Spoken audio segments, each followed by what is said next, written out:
A very healthy good morning to you all. Welcome to your online class of moral value, and I am your moral value teacher. As you all know that our chapter number 5 is completed. Now we are in chapter number 6, and our chapter number 6 is failure is a part of life.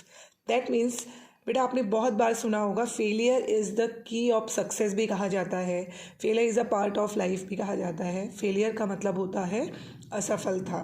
That means असफलता हमारे लिए सफलता की कुंजी है, या failure या सफलता हमारे जीवन का एक हिस्सा है. जैसे आपने थॉमस एल्वा एडिशन के बारे में सुना होगा. आप जानते हैं थॉमस एल्वा एडिशन कौन थे? जिन्होंने बल्ब का आविष्कार किया था.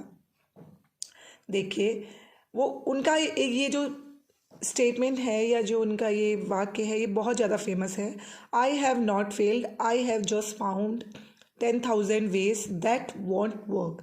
थॉमस, आपको मालूम है थॉमस एल्वा एडिशन ने जब बल्ब बनाया उससे पहले उन्होंने 10,000 बार वो फेल हुए थे, लेकिन वो हारे नहीं. मोस्टली अगर जो नॉर्मल पर्सन है जैसे आप हैं, हमें अब कोई भी चीज़ की कोशिश करते हैं, 1 बार करेंगे, 2 बार करेंगे, 3 बार, चलिए 4-5 बार कर देंगे, फिर तो हम बिल्कुल भी गिव अप कर देते हैं, फिर आगे बढ़ते ही नहीं. हम कहते हैं अब हमारे बस का नहीं है. लेकिन सोचो उन्होंने 10,000 बार ट्राई किया, 10,000 बार फेल होने के बाद वो सक्सेस हुए. दैट मीन्स वो अपने फेलियर से घबराए नहीं. तो इससे क्या मैसेज मिलता है कि हमें अपने फेलियर से कभी घबराना नहीं चाहिए. जब हम फेलियर होंगे तब हमें अपनी कमियों का पता चलेगा. ठीक है, तो यही आपका आज चैप्टर है. इससे रिलेटेड मैं आपको 2 स्टोरीज़ इस चैप्टर में समझाऊंगी, जिसका जो फर्स्ट पार्ट है वो हम अब स्टार्ट करते हैं. चलिए देखिए, बिल गेट्स की स्टोरी है ये. बिल गेट्स का नाम आपने सुना होगा. जो बिल गेट्स हैं माइक्रोसॉफ्ट के चेयरमैन और फाउंडर हैं. आपको मालूम होगा ये richest person of the world है ना. अब इतने रिच कैसे हुए? आप क्या सोच रहे हैं कि वो सीधे रिच बन गए? नहीं, उन्होंने बहुत ज़्यादा लाइफ में उतार चढ़ाव देखे, उसके बाद वो इतने इस पोस्ट में पहुँचे. तो हम उनकी लाइफ के बारे में पढ़ते हैं. Bill Gates is one of the richest person in the world. आप जानते हैं पूरे विश्व में बहुत ज़्यादा रिच पर्सनों में बिल गेट्स का नाम आता है. But he had to face a lot of failures before getting to where he is today. लेकिन आज जिस जगह पर वो हैं वहाँ पहुँचने से पहले उन्होंने बहुत सारी असफलताओं को झेला. ठीक है. व्हेन ही वॉज 17, जब वो 17 साल के थे, ही स्टार्टेड अ बिजनेस. उन्होंने एक बिजनेस स्टार्ट किया, venture call Traf O Data with Paul Allen. उन्होंने एक प्रोजेक्ट स्टार्ट किया. उनके जो ट्रफ ओ डाटा नाम का जो उनका जो प्रोजेक्ट था उन्होंने पॉल एलन के साथ स्टार्ट किया. The objective was to read data from traffic counters to create reports for traffic engineers. उसका उद्देश्य ये था कि ट्रैफिक इंजीनियर्स को रिपोर्ट देना और डाटा कलेक्ट करके उनका सॉफ्टवेयर और डाटा से रिलेटेड ही उन्होंने प्रोजेक्ट बनाने का ये फाउंड किया था या नींव डाली थी. It fail to take off because a government agency created their own system shortly.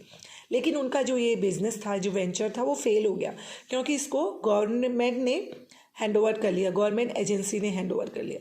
तो देखिए, अगर कोई सरकारी संस्था किसी बिज़नेस को हैंड ओवर कर लेती है तो सब लोग सरकारी संस्था की ओर अट्रैक्ट होते हैं, बिकॉज वहाँ के जो रेट होते हैं वो अकॉर्डिंग टू द पर्सनल संस्थान बहुत कम होते हैं. इसलिए सारे लोग उस ओर अट्रैक्ट हो गए और उनका बिजनेस फेल हो गया. He dropped out of Harvard at the age of 19. Harvard University US की बहुत बड़ी यूनिवर्सिटी है, वहाँ से ये 19 ईयर में ड्रॉप आउट हुए. When he was 20, he formed another company called Microsoft with Paul Allen. उन्होंने 20 की एज में एक दूसरी कंपनी स्टार्ट की माइक्रोसॉफ्ट पॉल एलन के साथ. They created a disk operating system. उन्होंने इसमें एक नया disk operating system DOS create किया, which they named as MS DOS. उसको उन्होंने MS DOS नाम दिया.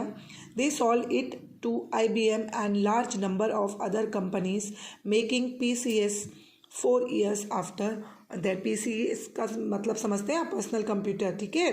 इन्होंने क्या किया, IBM को बेच दिया. बहुत सारे अमाउंट में, इसको नंबर्स में IBM कंपनी को बेच दिया.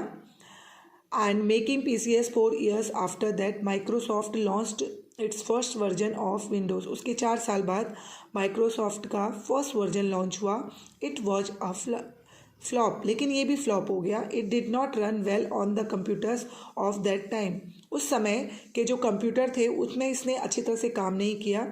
That same year Microsoft went public and Gates retained 45% share valued at 350 millions.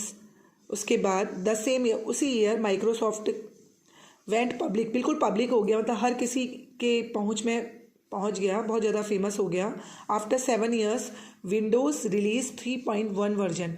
7 साल बाद इसका 3.1 वर्जन रिलीज़ हुआ and sold 3 millions copies in 2 months. और इसकी 3 मिलियन कॉपीज़ एक महीने में बिक गई।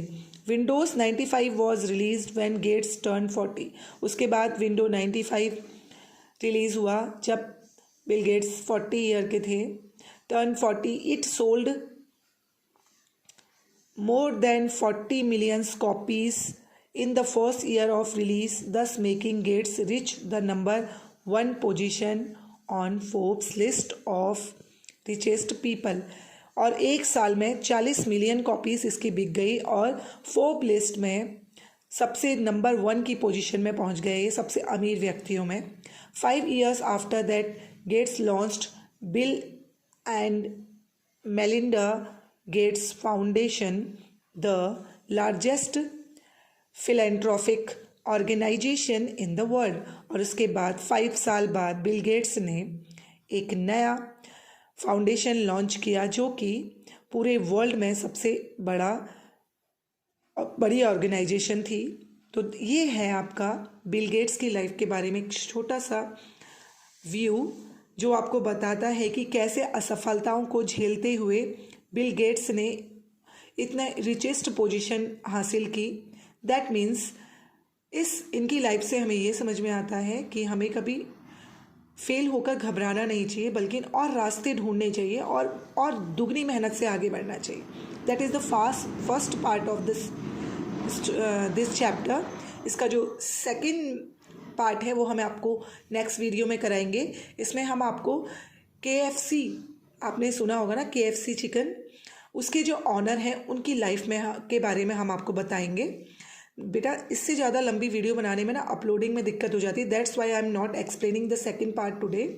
आई will explain this on the next video. Till then you have to understood about Bill Gates and his life.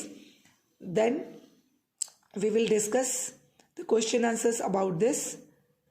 Till then, stay home and safe. Have a nice day.